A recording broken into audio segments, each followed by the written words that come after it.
ದೇಶಕ್ಕೆ ಬಾವಿ ಪಕ್ಕದಲ್ಲಿ ಹಾಕಿದ್ದೀವಿ. ಇದು ಮಾಮೂಲಿ ಇದು ನೆಲ್ಲಿ ಅಮ್ಮ. ಇದೆ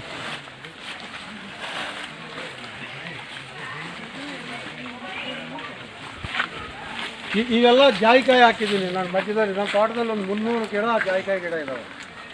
ಈ 300 ಗಿಡದಲ್ಲಿ ಈ ಗಿಡಕ್ಕೆ ನಾವು ನೀರು ಬಿಟ್ಟಿಲ್ಲ ಈ ವರ್ಷ. ಒಂದು ಚೆಕ್ ಮಾಡೋಕ್ಕಾಗಿ ಇದಕ್ಕೆ ನೀರು ಬಿಟ್ಟಿಲ್ಲ. ಬೇಸಿಗೆಯಲ್ಲಿ ಯಾವ ಬರ್ದಂಗೆ ಮಾಡಿದ್ದೀವಿ ಗಿಡಕ್ಕೆ. ಇದು ಕಾಯಿ ನೋಡಿ ಹಂಗ್ಬಿಟ್ಟಿದೆ ನೋಡಿ. ಯಾವಾಗ ನೀವು ಜನವರಿಯಿಂದ ಮಾರ್ಚ್ ತನಕ ನೀರು ಬಿಡಲ್ವೋ ನಿಮಗೆ ಇಳುವರಿ ಜಾಸ್ತಿ ಆಗ್ತದೆ. ಅದಕ್ಕೆ ರೆಸ್ಟ್ ಕೊಡಬೇಕು ಗಿಡಕ್ಕೆ. ನಾವು ಹೊಟ್ಟೆ ತುಂಬ ತಿಂತಾನೆ ಇದ್ದರೆ ಅದು ಜೀರ್ಣ ಆಗಲ್ಲ. ಇಲ್ಲಮ್ಮ, ಇದು ಮೇಲೆ ಎಲ್ಲೋ ಕಡೆ ಬರಬೇಕು.